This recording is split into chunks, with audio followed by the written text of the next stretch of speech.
ሰላም እንዴት አላችሁ? የኢትዮ ታይምስ ቤተሰቦች ለሰዓቱ የተመረጡ አዳዲስ መረጃዎችን ይዘንላችሁ ቀርበናል። ከመረጃዎቻችን መካከልም የኢትዮጵያ ቴሌቪዥን በመንግስት አስፈጻሚዎች ጫና እንደሚደረግበት በፓርላማ ተነግሯል። የመንግስትን ጉዳይ እንጂ ህዝብ የሚፈልገውን እየሰራ አይደለም የሚል ቅሬታም ተሰምቷል። የኢትዮጵያ ቴሌቪዥን በመንግስት ስራ አስፈጻሚ አካላት ጫና ስለሚደረግበት የመንግስት አካላት የሚፈልጉትን እንጂ ህዝብ የሚፈልገውን ጉዳይ አይሰራም የሚል የኦዲት ሪፖርት ትችት በፓርላማም ቀርቧል። ይህን መረጃ በዜናችን በዝርዝር እናስደምጣችኋለን። የአማራ ብሔራዊ ንቅናቄ አብን ሶስተኛ መደበኛ ጉባኤውን በማካሄድ ዶክተር በለጠ ሞላን የፓርቲው ሊቀመንበር አቶ መልካሙ ጸጋይን ምክትል ሊቀመንበር አድርጎ መሾሙ ተሰምቷል። የአማራ ብሔራዊ ንቅናቄ አብን ትናንት መጋቢት 28 ቀን 2017 ዓ.ም በአዲስ አበባ ከተማ ሶስተኛ ድርጅታዊ ጉባኤውን ያካሄደ ሲሆን ጉባኤውን በመፈጸም ልዩ ልዩ ውሳኔዎችንም አሳልፈዋል። በዝርዝር የምንመለከተው ሌላኛው ርዕሰ መረጃችን ነው። የአዲስ አበባ ነዋሪዎች በኑሮ ውድነቱ መማረራቸው ተሰምቷል። እስከ 12 ቢሊዮን ብር ድጎማ ባይደረግ ኖሮ የኑሮ ውድነቱ ከዚህም ይበልጥ እንደነበር ደግሞ የአዲስ አበባ ከተማ አስተዳደር ገልጿል። ይህ መረጃን በዜናችን በዝርዝር እናስደምጣቸዋለን። በትግራይ ችግር ውስጥ የውጭ ኃይሎች በማስገደድ ሚና ሊጫወቱ ይችላሉ ሲሉ ደግሞ ሌተናል ጀነራል ታደሰ ወረደ ተናግረዋል። በዛሬው ዕለት በመቀሌ በሚገኘው ሰማዕታት ሐውልት ለመምህራንና ለትምህርት አመራሮች ሽልማት አሰጣጥ ስነ ስርዓት የተከናወነ ሲሆን በክብር እንግድነትም የክልሉ ጊዜያዊ አስተዳደር ምክትል ፕሬዚዳንትና የሰላምና ጸጥታ ሴክሬታሪያት ሌተናል ጀነራል ታደሰ ወረደ ተገኝተው ነበር። ታደሰ ወረደ በመልእክታቸውም ትግራይ ከፍተኛ ፖለቲካዊ ማህበራዊና ኢኮኖሚያዊ ቀውስ ውስጥ ገብታለች የሚል መልእክት አስተላልፈዋል። በዜናችን በዝርዝር እናስደምጣቸዋለን። ከነዚህ መረጃዎች በተጨማሪ የድምፃዊ አንዱዓለም ጠበቃ ቀነኒ አዱኛ በርካታ ጊዜ ራሷን ለማጥፋት መሞከሯን ከማስታወሻዋ ላይ ተገንዝቤያለሁ ሲል የድምፃዊ አንዱዓለም ጠበቃ መከራከሩን፣ በትግራይ ክልል የሚገኙ መጠለያ ጣቢያዎች ማስተናገድ ከሚችሉት በላይ እየተጨናነቁ እንደሚገኙ ዓለም አቀፉ ተቋም ማስታወቁን፣ የኦሮሚያ ክልል 1402 ትራክተሮችን ለአርሶ አደሮች በአነስተኛና ጥቃቅን ማህበራት ለተደራጁ አባላት ዛሬ በሻሸመኔ ከተማ እያስረከበ እንደሚገኝ መዘገቡ፣ በህገወጥ መንገድ 24 ሰዎችን ሲያጭበረብሩ የነበሩ ግለሰቦች በቁጥጥር ስር መዋላቸውን፣ እንዲሁም ከውጪ ፈረንሳይ አይሲሲ የእስር ማዘዣ ያወጣባቸውን ኔታንያሁን ይዛ ስትጓዝ የነበረች አውሮፕላን በአየር ክልሏ እንድታልፍ ማድረጓ ተቃውሞ ማስነሳቱና ሌሎችን በዝርዝር የምንመለከታቸው መረጃዎች አካተናል። ቻናላችን ሰብስክራይብ በማድረግ የደወል ምልክቷን በመጫንና መረጃውም ለብዙዎች እንዲዳረስ ላይክ በማድረግ እስከ መጨረሻው አብራችሁን ቆዩ።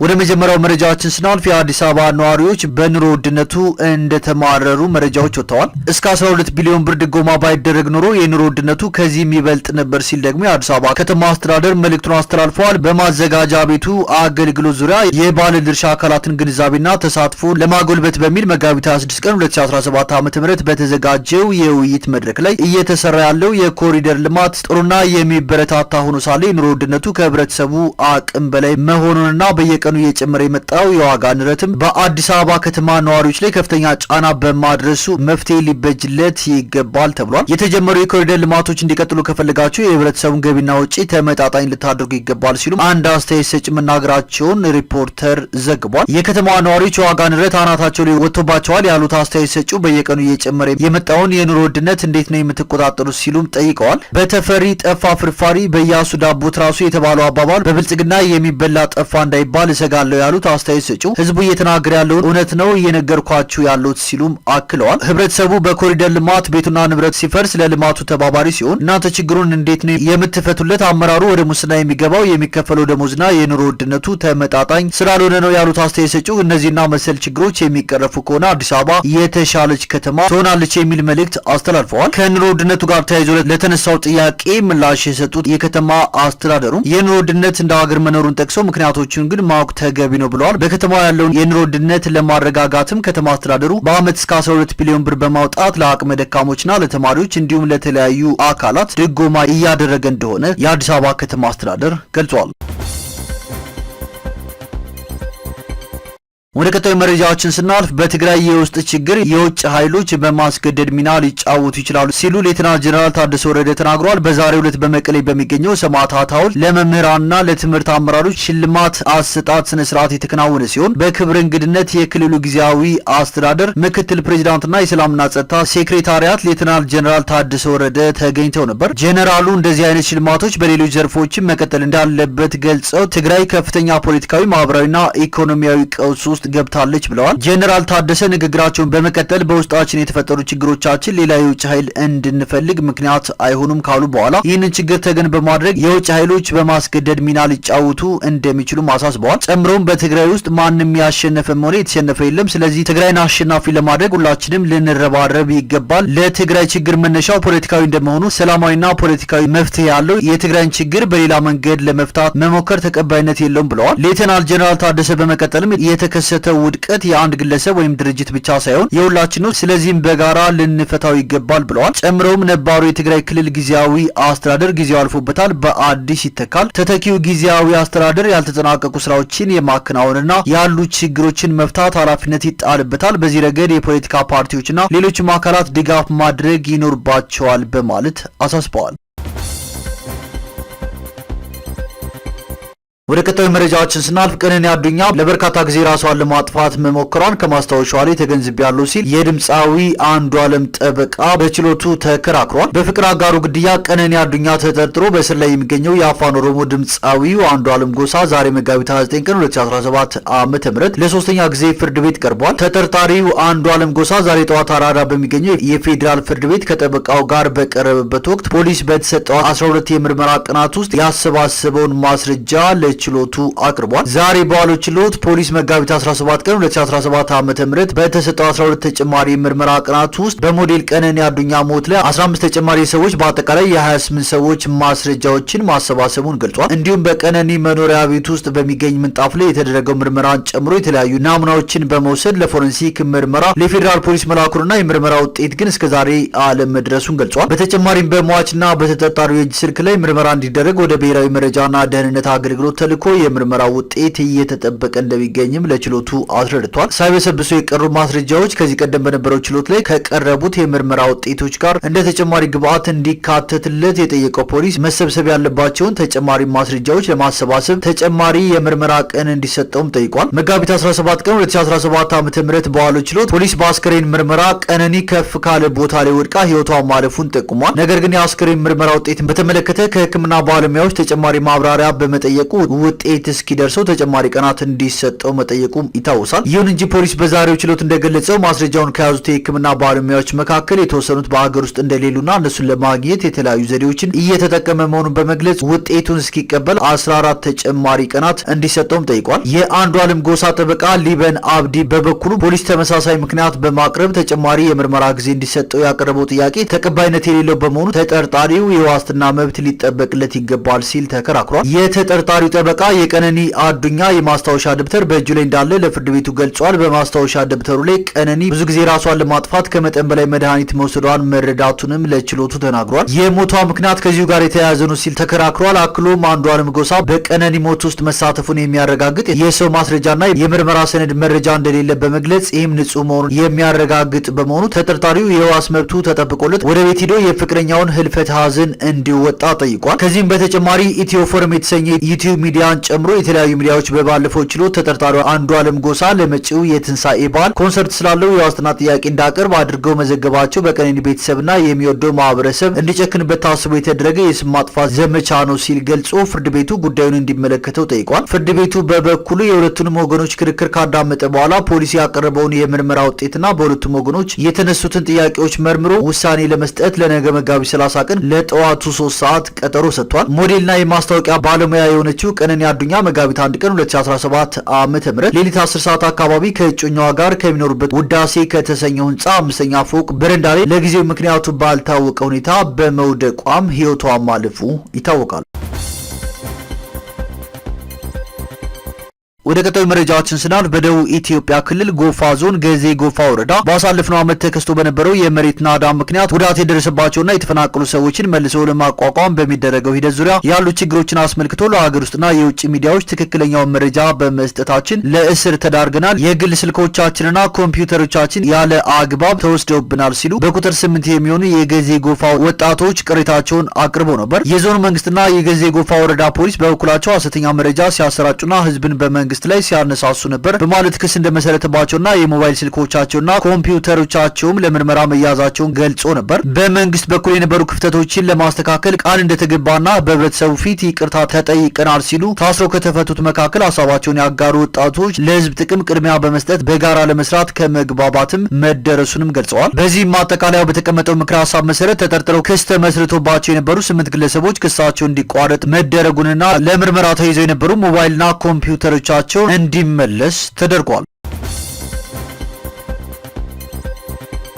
ወደ ቀጣዩ መረጃችን ስናልፍ በትግራይ ክልል የሚገኙ መጠለያ ጣቢያዎች ማስተናገድ ከሚችሉት በላይ እየተጨናነቁ እንደሚገኙ ዓለም አቀፉ ተቋም አስታውቋል። በትግራይ ክልል በተለያዩ አካባቢዎች የሚገኙ መጠለያ ጣቢያዎች በተፈናቃዮች ቁጥር መጨናነቃቸውን ዓለም አቀፉ የፍልሰተኞች ድርጅት IOM ትናንት መጋቢት 28 ቀን 2017 ዓ.ም ባወጣው መግለጫ አስታውቋል። መጠለያዎቹ በተፈናቃዮች ከመጨናነቃቸው ባለፈ እየፈረሱ ነው፣ በዚህም ሳቢያ ለአስከፊ ኑሮ እየተዳረጉ ነው ሲል ገልጿል። በየጊዜው ተጨማሪ አዳዲስ ተፈናቃዮች ወደ መጠለያ ጣቢያዎቹ በመግባታቸው እየፈረሱ ነው ብሏል። መጠለያዎች ለመጨናነቃቸው በዋናነት የተጠቀሰው ምክንያት ደግሞ ቤት ተከራይተው በአካባቢዎቹ ከሚገኙ ከተሞች ይኖሩ የነበሩ ተፈናቃዮች የሚከፍሉት በማጣታቸው ወደ መጠለያዎቹ በመግባታቸው መሆኑን ጠቅሷል። በክልሉ በሚገኙ ትምህርት ቤቶች ተጠልለው የሚገኙ ተፈናቃዮች ወደ መጠለያ ጣቢያዎች ለማዛወር ጥረት እያደረገ እንደሚገኝ የጠቆመው ተቋሙ እስካሁን 21 ትምህርት ቤቶች ላይ ተጠልለው የነበሩ ተፈናቃዮችን ወደ መጠለያ ጣቢያዎች ማዛወር መቻሉንም አመልክቷል።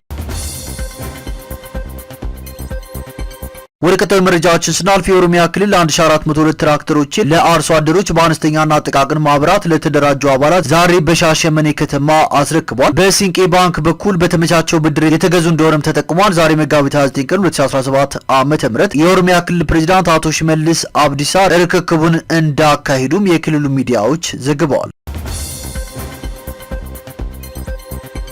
ወደ ቀጣዩ መረጃችን ስናልፍ በህገወጥ መንገድ 24 ሰዎችን ሲያጭበረብሩ የነበሩ ግለሰቦች በቁጥጥር ስር መዋላቸው ተሰምቷል። በኢሚግሬሽንና ዜግነት አገልግሎት ተቋም አካባቢ በመሆን አስቸኳይ ፓስፖርት አገልግሎት መሰጠት ቆሟል፣ እኛ እናሰራላችሁ በማለት ተቋሙ ለ5 ቀን 20 ሺህ ብር የሚያስከፍለውን 28 ሺህ ብር በመቀበል የተሳሳተ መረጃ በመስጠትና ያልተገባ ክፍያ በመጠየቅ 24 የተቋሙን አገልግሎት ፈልገው የመጡ ደንበኞችን ያጭበረበሩ 2 ተጠርጣሪዎች በቁጥጥር ስር መዋላቸው ተገልጿል። ተቋሙ ከፌዴራል ፖሊስ ኮሚሽንና ከአዲስ አበባ ፖሊስ ኮሚሽን ጋር በመተባበር የደረሰውን ጥቆማ መሰረት በማድረግ ባደረገው ክትትል ግለሰቦችን ለህግ እንዳቀረቧቸውና ተገልጋዮች የከፈሉትን ክፍያ ማስመለስ እንደቻለም ተገልጿል። የኢሚግሬሽንና አገልግሎት ፈልጎ የሚመጣ ደንበኛ በተቋሙ መረጃ ዴስክ በመቅረብ መረጃዎችን ማግኘት እንደሚገባና የተቋሙን ማህበራዊ ሚዲያ በመከታተል ወቅታዊና ትክክለኛ መረጃ በማግኘት ከአጭበርባሪዎች ራሱን እንዲጠብቅም ተገልጿል።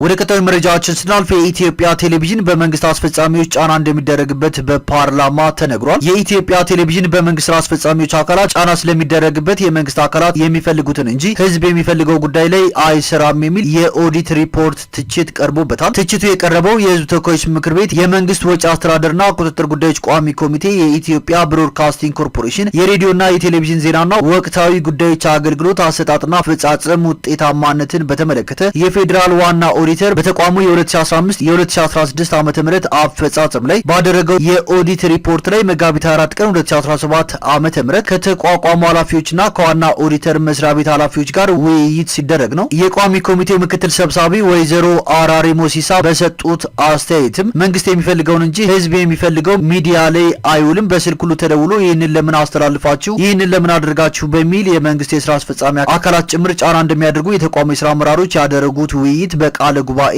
የኦዲት ግኝት መረጋገጡን ገልጸዋል። ምክትል ሰብሳቢዋ ነጻና ገለልተኛ ሆናችሁ ትሰራላችሁ ወይ በማለት ለተሳታፊዎቹ ጥያቄ ሲያቀርቡ ነጻነትን አሳልፎ መስጠት ተገቢ ያለው አይመስለኝም ብለዋል። አክለውም የኢትዮጵያ ቴሌቪዥን አገር ነው፣ አራተኛ መንግስት ነው፣ ከየትኛውም የፖለቲካ ፓርቲ ከየትኛውም አካልና ቡድን ነጻና ገለልተኛ መሆን እንዳለበት ገልጸው ተቋሙ አገር እንድትቀጥል ጉልህ ሚና ሊኖረው እንደሚገባም ተናግረዋል። የፌዴራል ዋና ኦዲተር ወይዘሮ መሰረት ዳምጤ በሰጡት አስተያየትም የሀገሪቱን ወቅታዊ ቁመናና ከዘመኑ ጋር የሚጣጣም ኤዲቶሪያል ፖሊሲ እንዲያዘጋጅ አሳስበው በህብረተሰቡ ዘንድ ታማኝ ለመሆን ነጻና ገለልተኛ ሆኖ ሊሰራ ይገባልም ብለዋል።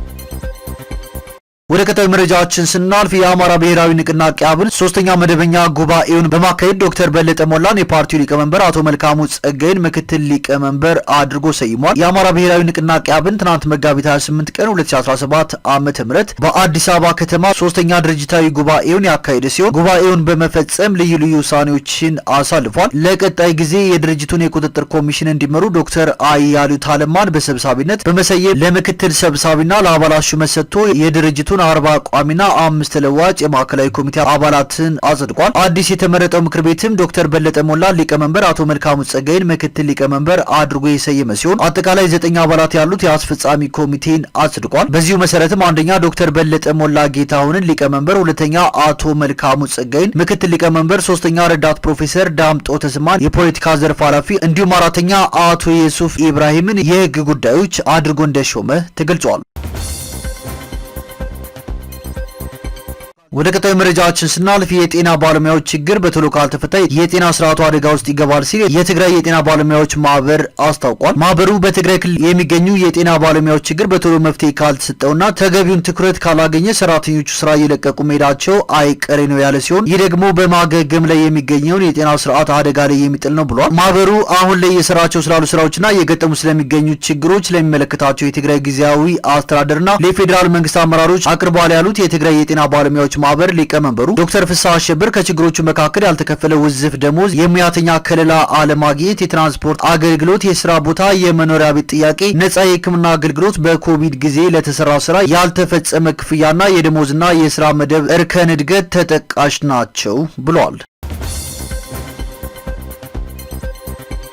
ወደ ቀጣዩ መረጃችን ስናልፍ ፈረንሳይ አይሲሲ የእስር ማዘዣ ያወጣባቸውን ኔታንያሁን ይዛ ስትጓዝ የነበረችው አውሮፕላን በአየር ክልሏ እንድታልፍ ማድረጓ እያነጋገረ ነው። ፍላይት ራዳር 24 የተሰኘው ድረገጽ ይዞት የወጣ መረጃ እንደሚያሳየው ከሆነ ንብረትነቷ የእስራኤል መንግስት የሆነችና ጠቅላይ ሚኒስትር ቤንያሚን ኔታንያሁን ያሳፈረች አውሮፕላን ከአንጋራ በመነሳት ወደ አሜሪካ በምታደርገው ጉዞ በፈረንሳይ የአየር ክልል ማለፏ በርካቶች እንዴት ፈረንሳይ አባል የሆነችበት ተቋም የእስር ማዘዣ ያወጣባቸውን ኔታንያሁን ዝም ብላ ታሳልፋለች የሚሉ ጥያቄዎች ይነሱ ዘንድ አስገድዷል። ዓለም አቀፉ የወንጀለኞች ፍርድ ቤት ባለፈው ዓመት ነበር የእስራኤሉን ጠቅላይ ሚኒስትር በቁጥጥር ስር ለማዋል የእስር ማዘዣ ያወጣባቸው። ፍርድ ቤቱ ከጠቅላይ ሚኒስትሩ በተጨማሪ የቀድሞ የእስራኤል መከላከያ ሚኒስትር በዮብ ጋላንት ላይም የጦር ወንጀል እንዲሁም በሰብአዊነት ላይ በሚፈጸሙ ወንጀሎች ላይ ተሳትፎ አላቸው በሚል የእስር ማዘዣ አውጥቶባቸዋል። ፈረንሳይ የአይሲሲ አባል እንደመሆኗ ፍርድ ቤቱ የሚፈልጋቸውን አካላት አሳልፋ የመስጠት ግዴታ ያለባት ቢሆንም ያላትን ድምጽ በድምጽ የመሻር ቬቶ ፓወር በመጠቀም ግን የፍርድ ቤቱን ውሳኔዎች አለመቀበል ወይም ውድቅ ማድረግ እንደምትችልም ተገልጿል።